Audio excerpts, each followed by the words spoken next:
So, Mandalorian season 3, episode 2 and 3.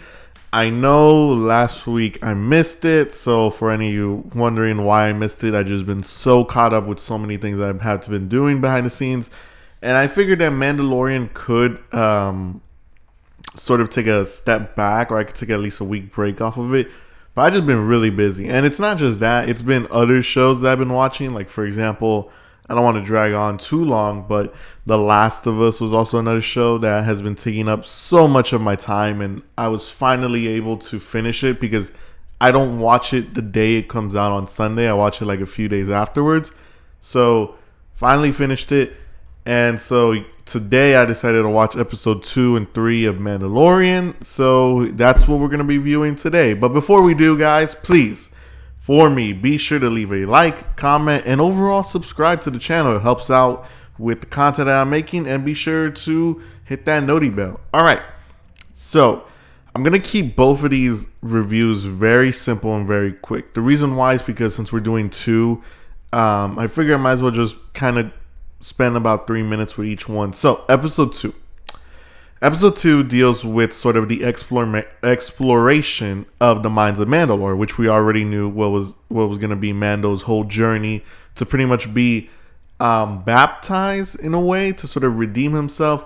He ends up going there. He grabs a new droid in the form of R5. I believe it is R5 or R4. It's one of those numbers. He heads over to the mines. And the reason why he needed a droid was because in order for him to pretty much test if the atmosphere and the toxicity levels are fine, he needs a non-human companion in order to be able to test those things out. And that's why he ends up getting a droid. They move over, or they go over to the planet of Mandalore. Everything seems to be checking out. He ends up going further deep into the mines, in which he pretty much discovers that there are other sort of people that live there that try to attack him, but because he's a bounty hunter and because he actually has the Darksaber, you see a good amount of him fighting back and sort of trying to hold his own. So it ends up leading with him and Grogu sort of going to the way bottom of the mines, in which they're pretty much on like the ground, like the bottom part of it, rock bottom. And pretty much what ends up happening is he ends up getting attacked by this very alien mechanical fusion creature that has the ability to change its mechanical form. It's very interesting. It's like its main alien body is like this eye, but it can take that little section of it and put it into another mechanical part, such as like a big spider-like droid, and be able to use that to attack. So it's really interesting how they sort of I don't know if this alien has ever been introduced before. It probably has, maybe in some books or in some non-canon stuff, but it was really, really cool to see this. He ends up getting captured, and then afterwards he tells Grogu to go find Bo-Katan. Bo-Katan ends up coming to the rescue, saving Mando. They pretty much end up going, or she pretty much leads him to the mines where the water is. He ends up going, and he pretty much has like this sort of baptized, you know how in Catholics, you're supposed to get baptized. He pretty much ends up having this sort of thing happen to him, where he goes into the water. It's actually revealed that he pretty much got dragged in it by this giant mythical creature, and Bo-Katan actually sees the creature, so maybe it could be a hint as to what's coming later on down the line. But yeah, so he ends up getting baptized. He ends up pretty much being redeemed from everything that he's been done, which is pretty much taking his helmet off in front of another person to reveal his face. So he ends up becoming redeemed. It's the end of the episode. Overall, it's pretty much it's interesting because, and I really want to go through this with episode 3, because I think episode 3, there's something that I've noticed about this show in a very negative way. So moving on to episode 3, we spend the first 10 minutes with Mando and Bo-Katan fighting off some of Imperial people. They fight off, I believe it's TIE fighters, and you actually get to see the dark stormtrooper armors. It's really, really cool. And they pretty much go on this epic sort of like air battle where they're trying to, you know, destroy all the TIE fighters, and then they end up finding more of them, which ends up leading them to retreat into a Mandalore evacuation place or a retrieval place, something like that. And then we spend the next 40 minutes with a character that we met all the way back in season 1 named Dr. Pershing. I believe his name is Dr. Pershing. And we sort of get to see his life. Now, here's the thing. Now, I know that Star Wars is all about the characters. But a character like this, I really didn't like. Listen. Unless his story is going to have some sort of tie into Mando's journey, which I'm pretty sure it will, they pretty much told you like this quick 40-minute story of how this newly reformed doctor is trying to help people. He ends up making some friends. One of these friends happens to turn on him, and then at the end of the episode, he gets his memory wiped away. So it's one of these things where it's funny because it kind of reminded me of like Book of Boba Fett, in which how episode 5 and 6 were dedicated to everyone outside of Boba Fett.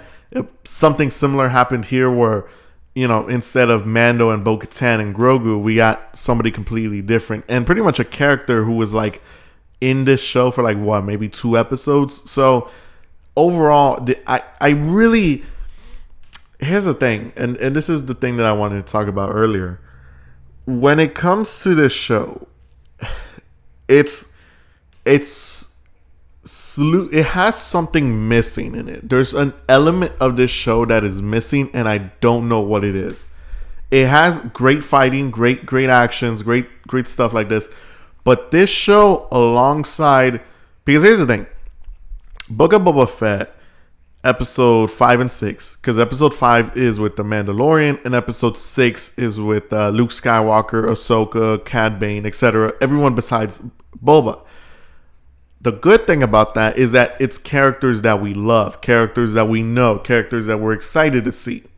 With this episode, it was like, here's this one character that we only seen like maybe a few times before, and let's see his journey. They didn't try. They obviously went the Book of Boba Fett route with episode 5 and 6, except it's a character that we have no emotional attachment to. And while I will say they do a good job developing this character more, I am very curious to see where his story is going to go. And more importantly, how is this going to tie into the overall story? Because now, with Mando being redeemed, as we see at the end of the episode, he ends up going to the place where all the other Mandalorians are, and he pretty much gets accepted to become one of them again alongside Bo-Katan. And so now the main sort of story that I'm wondering is, okay, he's redeemed himself, what's the plan now? You know, what's going to be happening? And based off of the trailers that we've been seeing, it seems as though he's going to be sort of going to be against Bo-Katan for the right of Mandalore. Now that they know that Mandalore isn't this toxic, inhabitable place, it's actually livable. It's definitely probably going to be the driving force of the storyline, in which you're going to see Mandalorian civil war between Mando and Bo-Katan. So that is most likely going to be the direction that they're going with. I just want to know, like, where the hell is everything else? Like, where does this story from episode 3 tie into the overall Mandalorian story? You know, how is this going to affect Mando, Bo-Katan, Grogu, etc.? And who knows? But I mean, these two, episode 2 was fun. Episode 2 was great. I mean, it was a good 7 out of 10. This episode was a 6 out of 10. It didn't really. It's because I don't know how this storyline with the Doctor is gonna really tie into the overall storyline. So for that, I give it a 6 out of 10. Episode 1 is still, I think, like the best episode of the season. So I'm gonna hold my opinion on that until we get later on down the line. But that is it. Yeah. So what did I say? Episode 2, 7 out of 10. Episode 3, 6 out of 10. Sorry, just have to see where this story goes. But as I did stated, there's something missing about this season that the other 2 seasons had that this one doesn't. And I'm very curious to see what it is going forward, but who knows? I just hope we don't have more episodes like this in which we focus on a completely different side character. I really hope we don't. But we're going to be seeing anyways. Anyways, guys, I believe that is it for this review. Again, I wanted to keep this short and simple. I know I missed episode 2, but now here we are back with episode 2 and 3. Don't worry, next week is going to be episode 4. I've been so busy with things. If I can just go on a quick little rant. I've just been so busy with so many other stuff that's been going on. Like March is just a chaotic month for me, and we're already halfway through. And it's like, just hate how everything's been going on with this month. I just been so busy. So prioritizing Mandalorian reviews has kind of been difficult to do, but I think I got everything back on track now. So don't worry, guys.